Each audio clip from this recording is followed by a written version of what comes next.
When I faced my wife and her lover in court, my lawyer said, "Your Honor, one more witness." The room went dead quiet. My chest locked. "No. It can't be," I whispered. My wife's smile collapsed when she saw who would walk in. I was 37 then, but I'm telling this now at 56 and I can still hear the bafe say "all rise." Like it just happened last week. My wife, well soon to be ex-Nadia, sat across the courtroom with her mom, Vivon, who always looked like she just smelled something sour. Nadia had that same smug smile she wore whenever she thought she'd already won, like she'd planned the whole game and I was just catching up. My attorney, Mara Keene, leaned toward me and whispered, "I'm going to call a surprise witness." I stared at her. "You serious?" She gave the smallest nod and stood up like she had a grenade in her hand. "Your Honor," she said, calm and clear. "We request to call Landon Puett." The room shifted. The back door creaked open and there he was, my cousin. Landon freaking Puett. His boots hit the floor slow, heavy, like he was walking underwater. He didn't look at me. Eyes down, shoulders tight, like a man heading to his own sentencing. Vivon stiffened. Nadia blinked fast. Once, twice, then her face just drained like she'd swallowed a mouthful of bleach. Her fingers clutched her sleeve, white-knuckled. The judge took off his glasses, pinched the bridge of his nose, and sighed like he'd been waiting for this shoe to drop since 9 a.m. The clerk shuffled her papers too loud, like she didn't want to be here either. Vivon leaned in toward Nadia, whispering something fast, hand clenched on her shoulder like she could control the damage through sheer grip. And me. I just sat there, hands folded, heart in my throat. I couldn't even blink, couldn't speak. I just kept my eyes on Landon while he stepped up to the stand like his boots were full of lead. Quick note, before listening, share in the comments which city or country you're listening from. Let's see how far this story's traveled tonight. Thanks, and now let's continue. He raised his right hand, took the oath, voice low and slow like he was choking on it. He still wouldn't look my way, not even a glance. The whole room had gone dead quiet. So quiet, I heard the buzz of the fluorescent light above us and the faint hum of the air vent in the corner. My stomach flipped. I didn't know what Mara had on him. Didn't know if he was about to help me or bury me for good. All I knew was that the next few minutes were going to break something wide open, and not just in the courtroom. I kept thinking back to when this whole mess started. Before the lies, before the custody hearings, before Mara's steady voice in my ear, back when I still believed my marriage had cracks, not craters. And I swear, sitting there in that stiff wooden chair, I remembered the exact moment when the first chunk of my life broke loose. A Thursday, late April, spoke in traffic, and the kind of kiss that burned its way into my memory like acid. But that came later. Right now, Landon sat on that witness stand, staring at the floor like it held all the answers. And for the first time in months, I saw fear on Nadia's face. Real fear, like she'd finally run out of ways to control the board. And right then, I didn't feel relief. I didn't feel anything close to victory. I felt cold, the kind that tells you the weather's turning and you're still miles from shelter. The judge leaned forward and said, "You may proceed." Mara opened her folder and the papers inside barely made a sound. Landon blinked once, jaw tight, then raised his eyes for the first time and looked straight at Nadia. She came through the front door like nothing had happened. It was 9:40. I watched the digital clock flip while I sat at the kitchen table, lights off, except the stove light behind me. She dropped her purse on the bench, let her keys jingle too long in the bowl, and kicked off her shoes like she'd been out saving the world, not lying straight to my face. I didn't move. I didn't even look up. I just said, "We'll talk in the morning." She paused for half a second, then walked down the hall like I'd said nothing at all. That was her game. Control the room by pretending there's no fire. I stayed in the kitchen till I heard the bedroom door click shut. Then went and laid on top of the covers in Tate's room. Still had my jeans and boots on. Couldn't shake the image of Landon's hand in her hair. That fake little laugh she does when she's trying to be irresistible. The sprinkler next door kicked on just after 10 o'clock. I counted every tick it made. That ticking became my heartbeat that night. I didn't sleep. I just stared at the ceiling and thought about everything I'd missed. The new perfume. Some floral crap she said was from a free sampler. Her phone suddenly having a lock screen. Her mom calling out of nowhere needing her to come over and talk 3 times a week like they were a Mother Otter version of the UN. And I bought it all.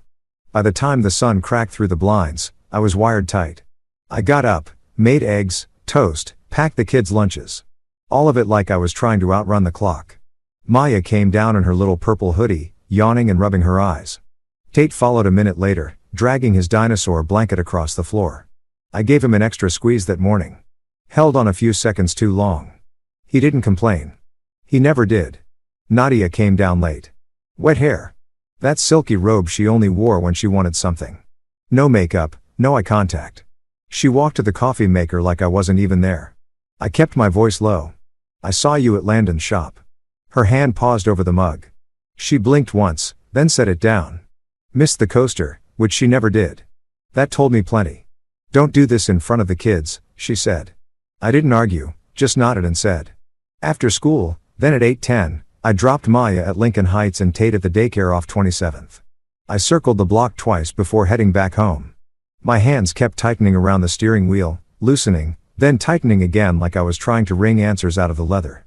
I walked through the door and found her at the sink rinsing a bowl like she didn't have anything to hide. You want to say it or should I? I asked. She didn't turn around.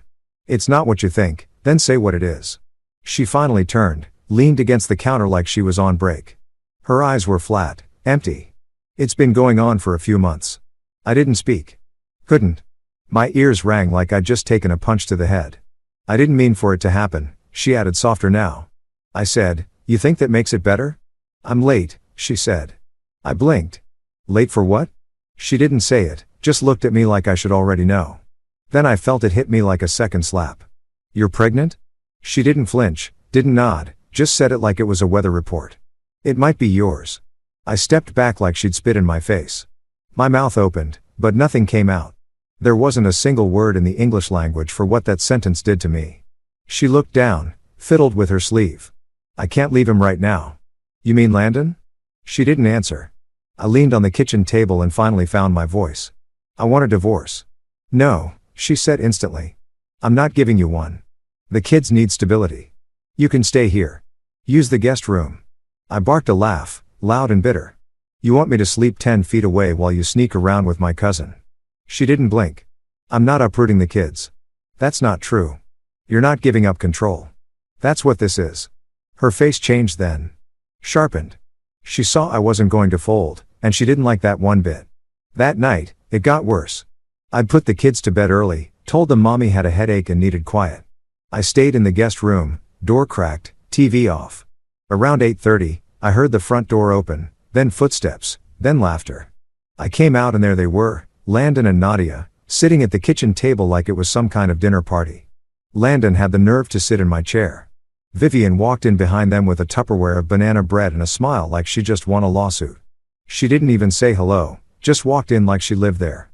Vivian said, Trent, be a man. Sign the house over so my daughter has security.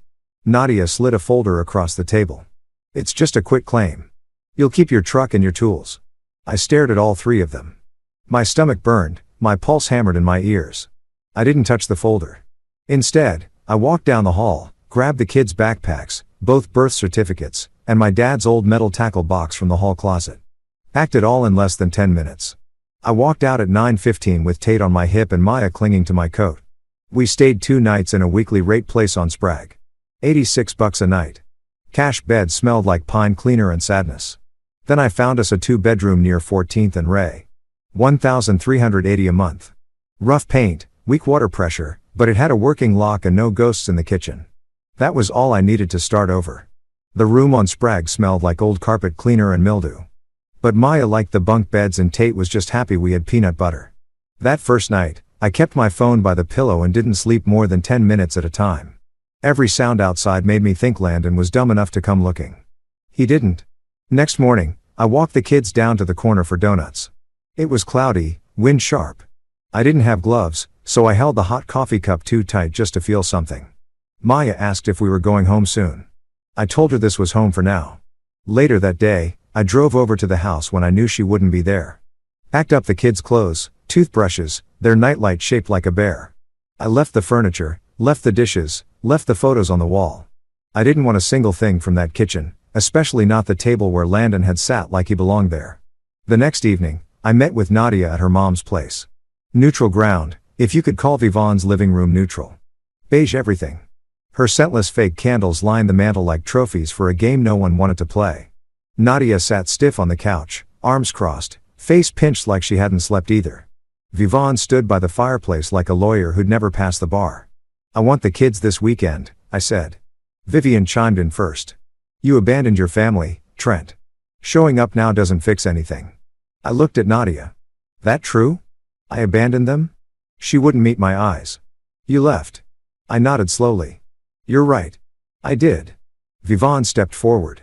You think you can just come and go? Take what you want? This isn't some garage sale, Trent. I didn't come for furniture. I came for my kids. And I'm not asking. You don't have legal rights to custody yet, Nadia said. Not until the court decides. Then I'll see you in court. She flinched at that. Not much, but I saw it. The way her lip twitched, the way her foot tapped once on the carpet before she caught herself. That night, I called a buddy of mine, Devin, from the warehouse. Told him I needed a lawyer. He said he knew a name. That came later. For now, all I had was a week-to-week rental, a thin mattress that squeaked every time I turned, and 2 kids I didn't want to lose.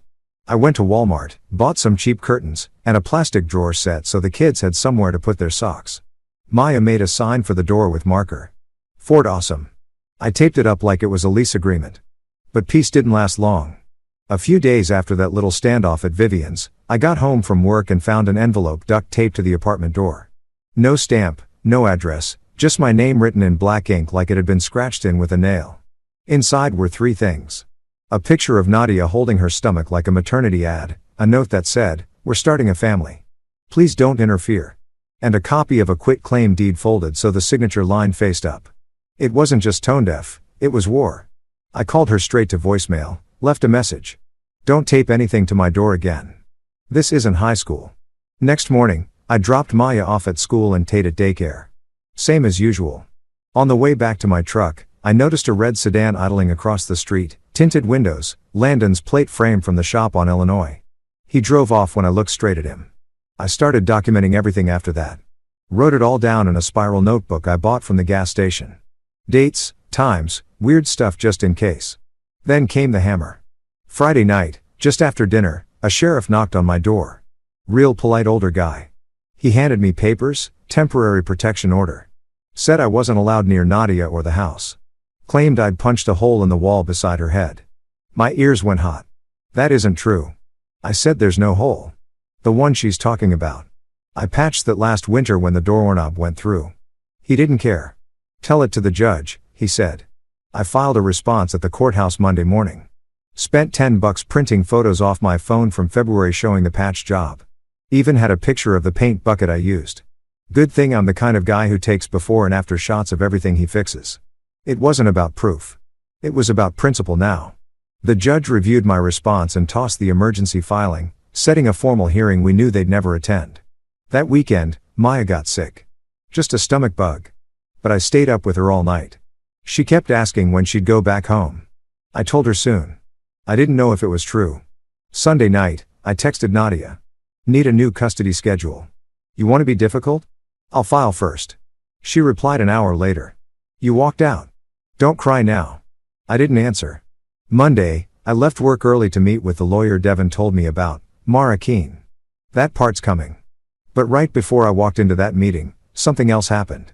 I got a text from Landon. New number just said, sign the house and nobody gets dragged into court. That was it. I took a screenshot, added it to the notebook. That was the exact second I stopped hoping we could handle this quietly. I didn't answer Landon's text. I just saved the number, labeled it threat number 1, and tossed my phone in the glove box so I wouldn't snap and call him back.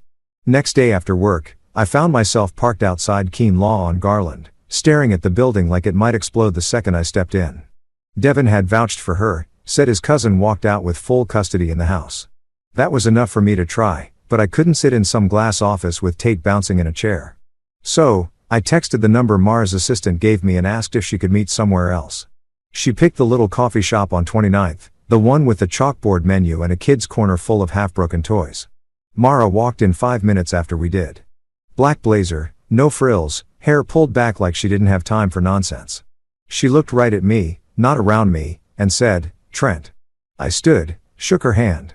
Yeah, thanks for meeting here. She glanced at Tate, who was already building a tower with those big foam blocks. This works, she said. Let's talk. We sat at a table in the corner. I had my spiral notebook, but I didn't even crack it open. I didn't know where to start, so I just let it spill out.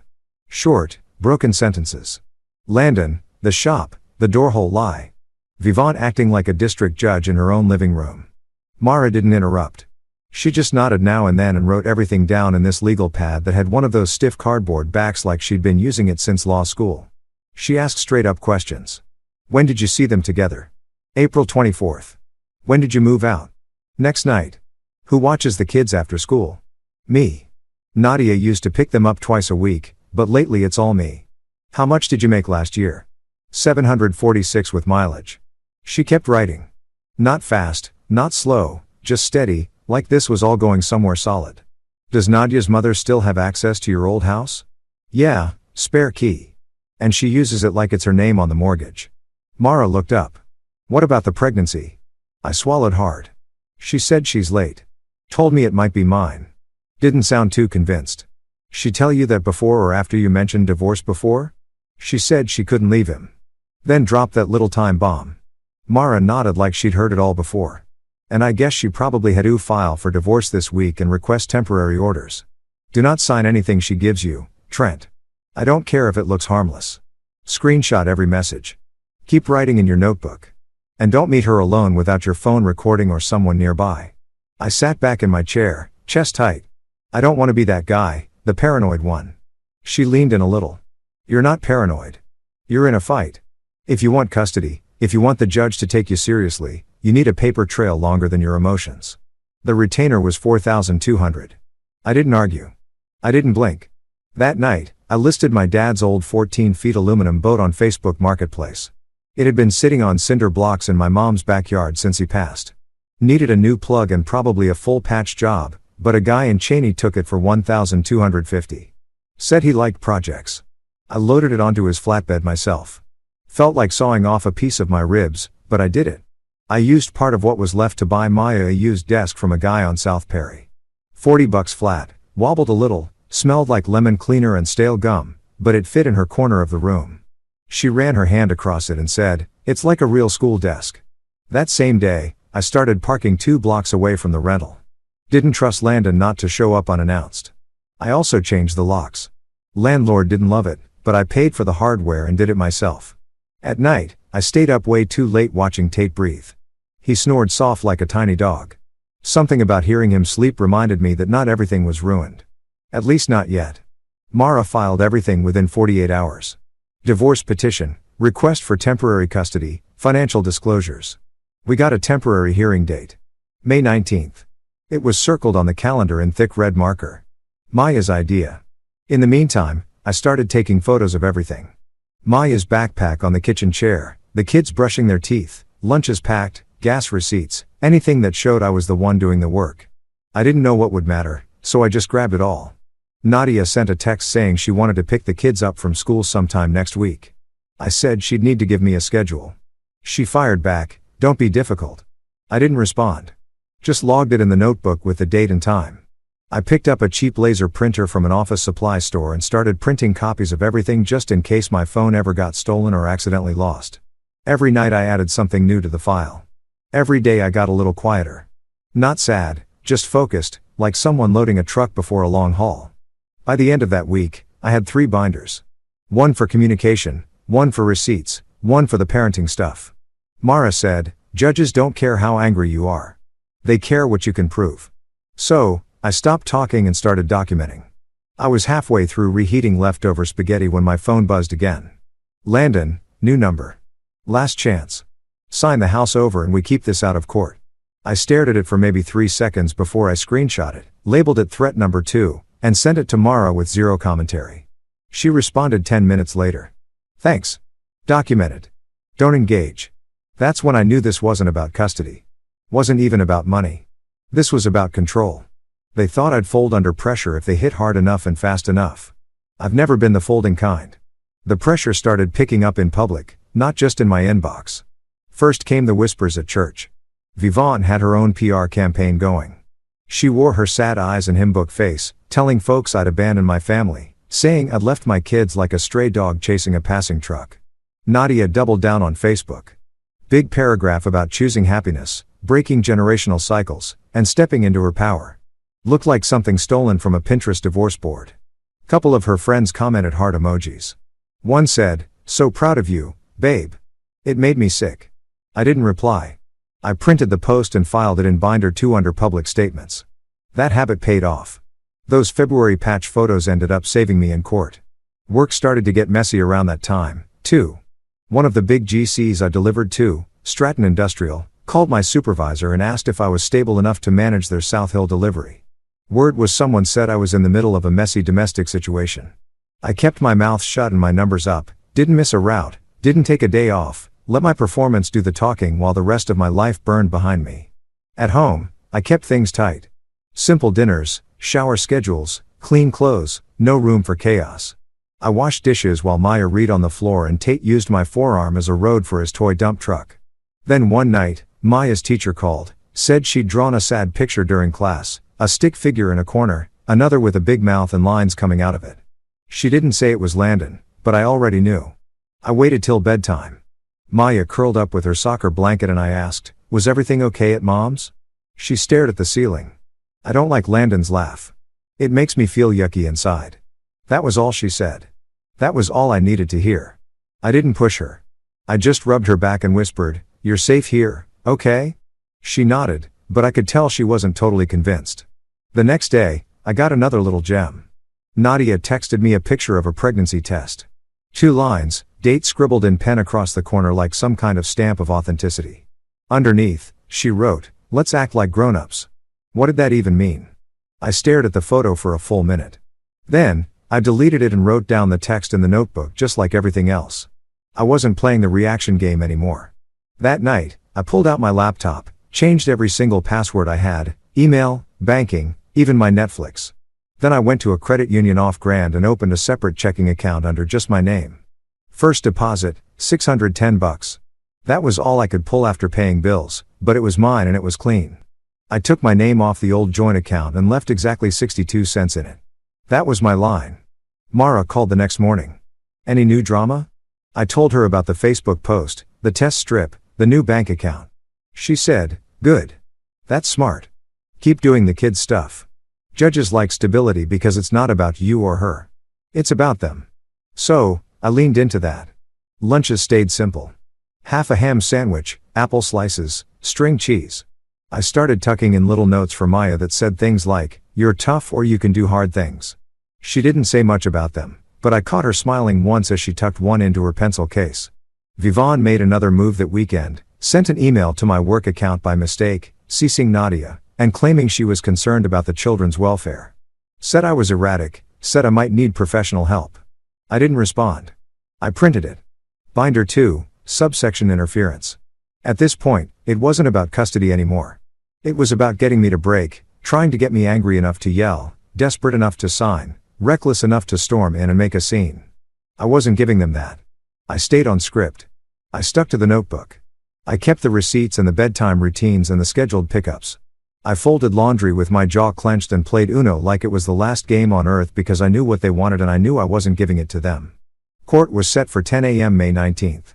I dropped the kids at school early, stopped by the gas station for a black coffee and one of those stale sausage biscuits, and sat in the parking lot for 10 minutes before I walked in.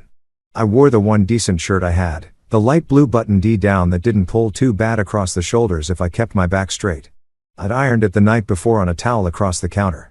The courthouse smelled like old books and nerves. I met Mara by the metal detector. She wore black again, hair tied up, binder in hand, cool and sharp, like she had courtroom blood in her veins. "You ready?" she asked, flipping through her notes. "Not even a little," I said. She gave a small smile. "That's fine. Just answer straight. Let them flail. You keep steady." Up in courtroom 2B, the judge was already on the bench when we walked in. I took my seat at the table and didn't look across the aisle until I heard heels. That's when I saw Nadia.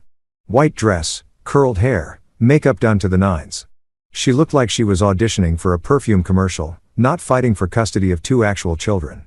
Vivon trailed behind her, lips tight, clutching a notepad like she thought she was co-counsel.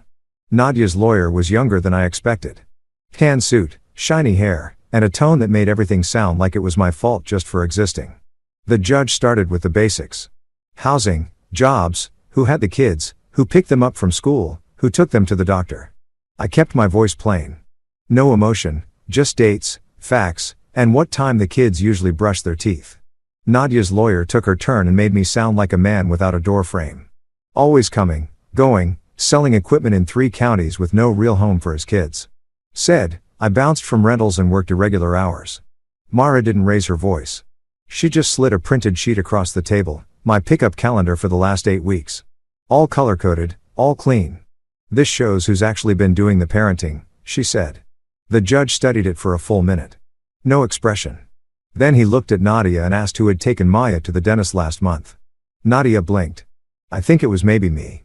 I'd have to check. I didn't say a word. I knew damn well it was me. Maya had a cavity filled and I sat in the waiting room with Tate watching YouTube videos of dump trucks. 5 minutes later, the judge read the order.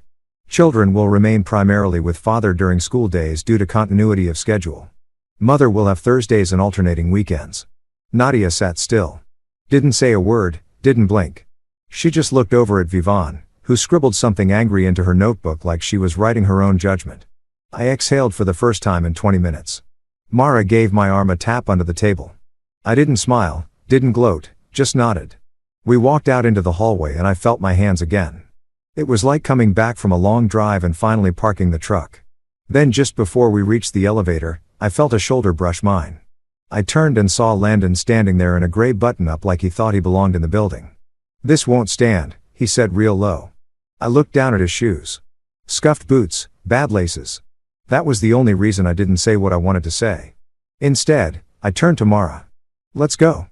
Back at the apartment that evening, Maya asked if she could put her old soccer medal on the wall above her bed. I helped her find a thumbtack and stood on a kitchen chair while she directed where it should go. You bet, I said. Right here. A little higher, she said. There. Perfect. That night, I slept. Really slept. First time in weeks, it wasn't just dozing with one eye open, heart pounding. It felt like someone had finally turned off the generator in the back of my skull that had been humming nonstop since I walked out of that house. 2 days later, I walked outside to find a line carved into the side of my truck. Deep, angry, all the way from fender to tailgate like someone keyed it with a purpose. I didn't panic, didn't lose my head. I took 7 photos, different angles, time-stamped. Then I filed a report at the station and printed 2 copies for Mara. Cost me $48 at the junkyard offspur to replace the busted handle they'd yanked half off. I didn't claim it on insurance. I didn't want to give anyone an excuse to say I couldn't afford to maintain my vehicle. Marlo looked at the pictures and said, add it to the file. Stay clean. No reaction. Let them keep stepping in their own mess. So I did. I took the kids to the library that weekend, let Maya pick 3 chapter books. Kate picked a DVD with trains and nothing else. We got ice cream afterward and sat on the curb outside 7-Eleven like we didn't have court hearings on the calendar and threats in our inbox. That Monday, I called the court clerk and confirmed the property hearing date. August 6th, 11 weeks away. Felt like a year. I hung up, looked around the apartment, messy, cramped, loud with kid energy, and thought, okay, I can hold the line. It was the last Thursday in June. Sun dragging long across the pavement, air thick like it was holding its breath. I was carrying groceries up the stairs, one paper bag tucked under my arm, milk sweating through the handle, when I saw it. Note taped to my front door, sharp black ink, crooked handwriting. No name, no signature, just meet me. 8:30 p.m. Harold's on Trent. Come alone. I stood there holding that piece of paper, heart already beating faster, wondering what kind of stunt this was. I thought about tossing it, thought about ignoring it. But something about the handwriting, about the come alone part, made my stomach twist. I put the milk away, told the sitter I'd be back in 2 hours, and drove out to Harold's just before dark. It was the kind of place that still had ashtrays even though nobody smoked anymore. Booths cracked from years of elbows, wait staff that didn't ask questions they didn't want real answers to. I slid into my usual booth in the back. Waitress brought me a coffee without asking. Your friend coming? We'll see, I said. He showed at 8:42. Hat pulled low like he was trying to dodge a camera that wasn't there. I saw him spot me, hesitate, then walk over like every step was work. Landon slid into the booth across from me and kept his eyes on the table. She told me it was over, he said, voice low, almost that she'd left you for good, that we were starting a life. I didn't say a word. Then last week, he went on. She said, the baby might be yours again, switched it like a channel. I stared at him, letting silence fill the space he didn't have the balls to occupy. He reached into his jacket and pulled out an old phone. Not his current one. Some beat-up Android with a cracked screen. He slid it across the table. She had me help fake the door photo, he said. Told me if you looked dangerous, the judge would kick you out of the house. Said it was just temporary. I unlocked the screen. His hands didn't move. There were messages, screenshots, texts between him and Nadia, between Nadia and Vivon. Lines like, if he thinks the kids aren't safe, he'll sign. Pressure works. He's prideful, but not stupid. Use the test. He's terrified of losing them. And then a voice memo. Nadia laughing. I played it with the volume low, but it still landed like a dropped wrench. He'll sign if we dangle the kids long enough. He's all bark. I stopped it halfway through. My ears were hot. I felt that kind of rage that starts in the neck and moves up into your jaw.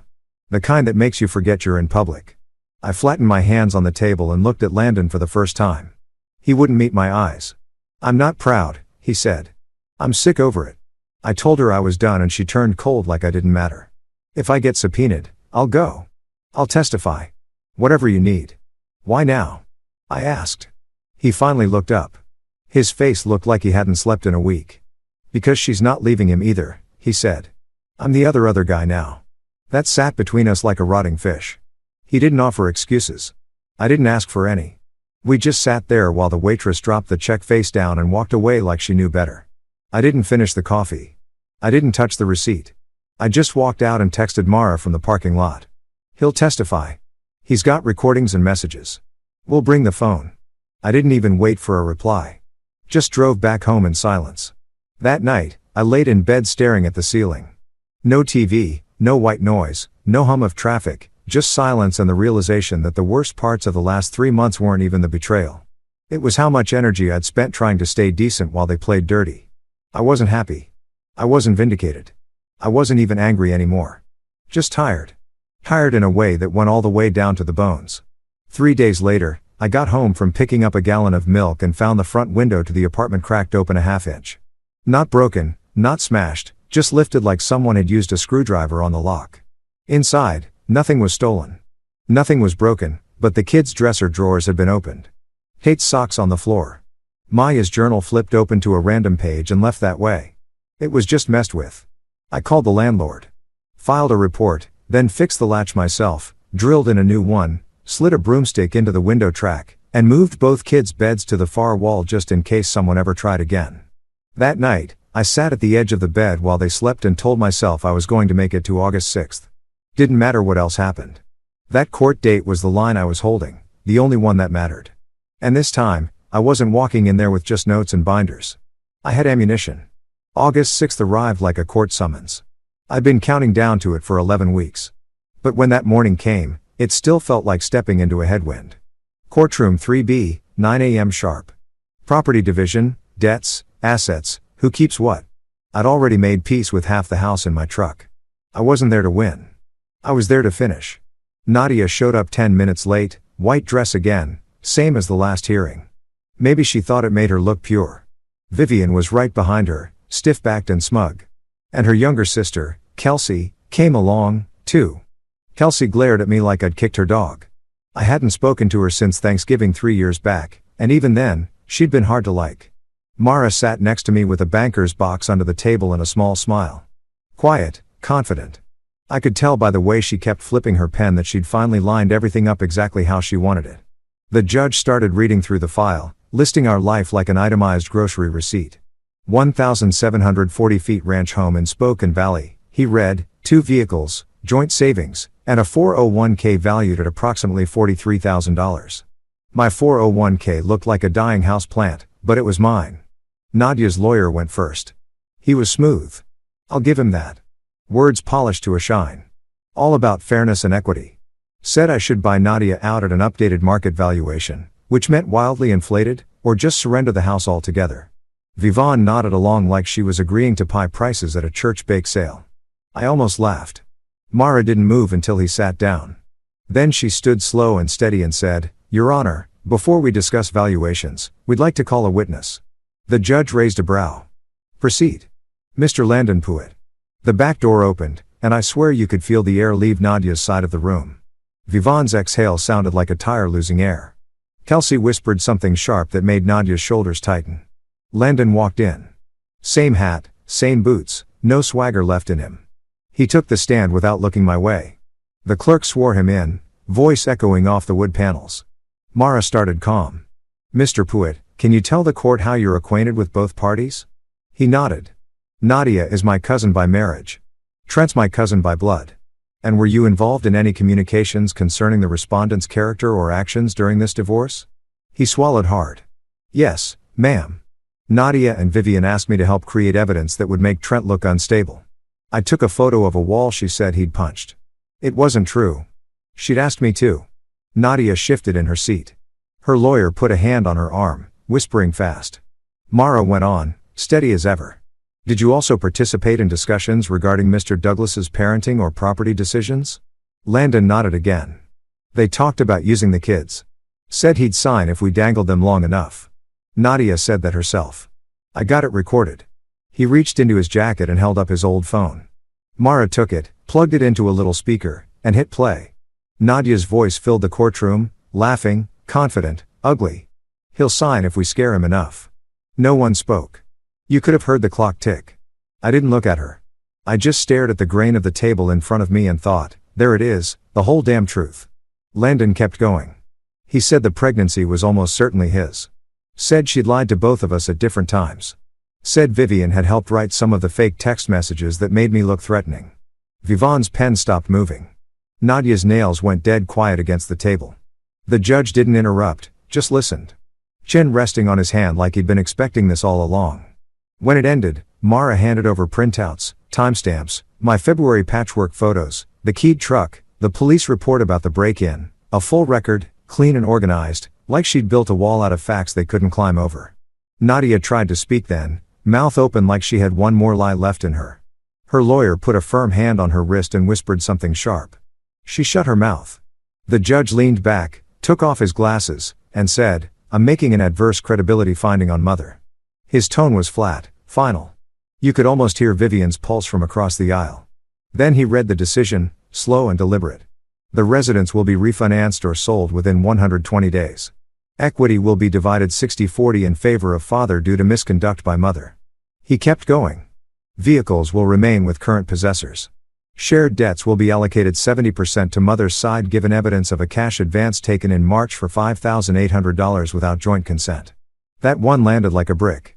I hadn't even known about that cash advance. Mara must have found it in the disclosures. Vivon started to stand up, clutching her purse like she was leaving early. The bailiff said, "Ma'am, please stay seated." She sat. I didn't look at any of them. Didn't gloat. Didn't need to. I just nodded once. Quiet. Done. When the gavel hit, it didn't sound like victory. It just sounded like an ending. The Tuesday after the hearing, I called the loan officer Mara recommended and started the refinance paperwork. It dragged through September like wet laundry, but by early December, the house was in my name. Payment landed at $1,432 a month. Tight, but manageable if I stayed under budget and didn't touch the credit cards. Mara looked at the numbers and said, "Let's not overreach. Keep your budget boring." "Boring's the goal," I told her. I moved the kids back in a week before Christmas. Maya stepped inside and looked around like she didn't quite believe it. Same kitchen, same floor creak by the hallway light switch, same living room window that fogged up in the morning, but it felt different. It felt like mine. I gave Maya first pick on bedroom color. She chose this soft green from a paint chip at Lowe's and stood in the doorway supervising while I rolled it on. She said it made the room feel like a garden. Tate insisted his room be just trucks. No color, just trucks. I bought a cheap border sticker set online and wrapped dump trucks and cement mixers around the top edge of the walls. By late January, Nadia had the baby, a boy. She didn't call. Didn't ask if I wanted to know the name or come see him. I found out from a neighbor who saw the car seat in her back seat and asked if we were adding to the family. I sent a text that night. "Hope the baby's healthy." She didn't respond. I didn't expect her to. That same week, Landon sent a short message, just one line. "I'm moving to Pasco. Sorry for all of it." I didn't answer. Not to be cold. I just didn't have anything left to say to him. Whatever part of me used to care what he thought was gone. Like a tire that finally blew and didn't make a sound. Nadia's visitation started back up mid-February. Thursdays and every other weekend. The first Thursday she was 22 minutes late. No call, no text. Just pulled up and waved like she was early. I handed the kids their backpacks and didn't say a word. Just noted the time in my binder and shut the door.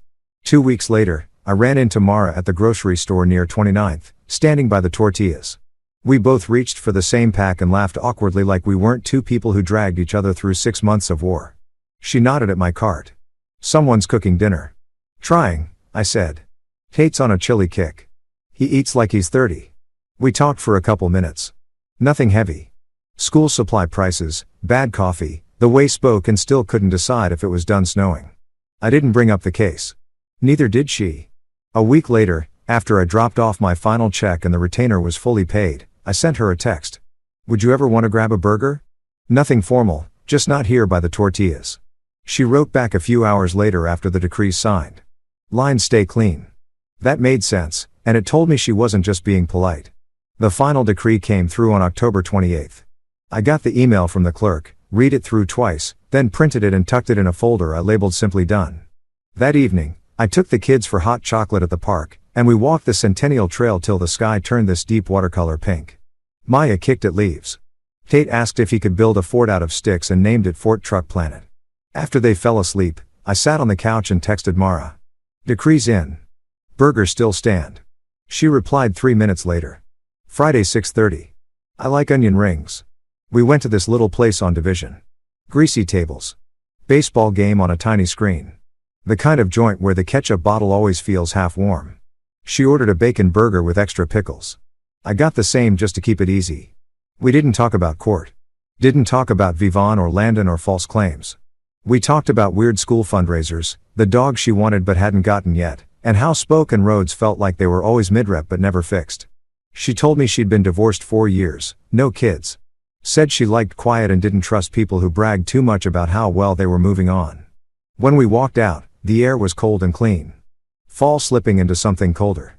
Driving home, it hit me. I hadn't thought about Vivon once that day. No mental arguments, no imagined comebacks, not even the usual tension in my jaw. Just peace. The kind you don't recognize right away because it's been gone so long. Winter passed slow, then not at all. That's how it goes here. One day you're shoveling slush, the next you're sweeping pollen.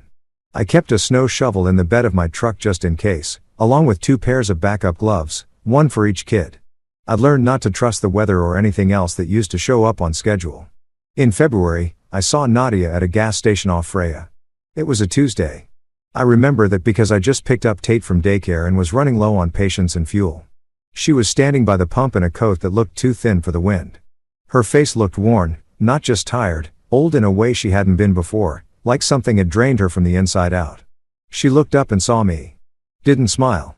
Just nodded like we were neighbors, not exes with a war behind us. I walked over, stayed a couple feet back. How's the baby? I asked. She didn't hesitate. He's fine. She didn't say whose. I didn't ask. After a long pause, she looked down, then said, I'm sorry. I just nodded. I know. And that was it. That's all that needed saying out there in the wind with the pumps ticking behind us and sand kicking off the tires of every car that passed. No apology was going to fix what broke, but sometimes acknowledgement is enough. A week later, Maya brought home a science project about soil pH and asked if we could test dirt from the front yard. I bought a cheap kit at Home Depot, and we spent a Saturday comparing dry patches to the garden bed like it was NASA-level research. Tate learned to button his coat without help and wanted to show everyone, me, his teacher, even the checkout lady at Safeway. I showed both kids how to check the oil in the truck and where to find studs in the wall before you hang something heavy. Maya rolled her eyes at first, but got into it when I let her use the stud finder, and it beeped. Tate just kept calling it the wall beeper. Mara and I started seeing each other regular. We kept it slow. Not because we weren't sure, but because the kids were small and I didn't want to be dumb again. Not the way I'd been before. Love's easy when it's new. The real test is what it looks like on a Wednesday after a bad day at work and a spilled juice box on the couch. She learned that Tate could name every kind of dinosaur, but hated strawberries. She learned Maya secretly hated glitter and pretended to like it because Nadia always bought glittery stuff. I learned Mara burned pancakes every single time but made chili good enough to shut a room up. One night in March, I got a long text from Vivian. It read like a monologue, something about what families owe each other, how if we keep quiet long enough, people forget, and how children need unity more than victory. I didn't respond. I turned my phone face down and watched cartoons with Tate till he fell asleep in my lap, mouth open, one sock missing. In April, We packed sandwiches and juice boxes and drove out to Fish Lake for a picnic. Nothing fancy. Maya read her book in the grass. Tate threw sticks. Mara laid out a blanket and we counted red boats that passed on the water. Nobody talked about court. Nobody said the word custody. It was just a quiet afternoon that didn't ask anything of us except to be there. That night, after the kids went down, I pulled out the big envelope from the top of the closet, the one with the court transcripts, printouts, photos, and copies of every lie that had almost burned my life down. I put it all in a fireproof box, labeled it with the kids' names, and pushed it to the back of the closet. I'm not saving it to rehash the pain. I'm saving it in case they ever ask. I don't believe in big speeches. Not anymore. I believe in packing lunches, showing up on time, and telling the truth without dressing it up like a holiday. I lost a lot. No question about that. But I kept what mattered. And if there's any revenge worth anything, it's this. When I turn the porch light on at 8:02 p.m., I know exactly who I'm turning it on for.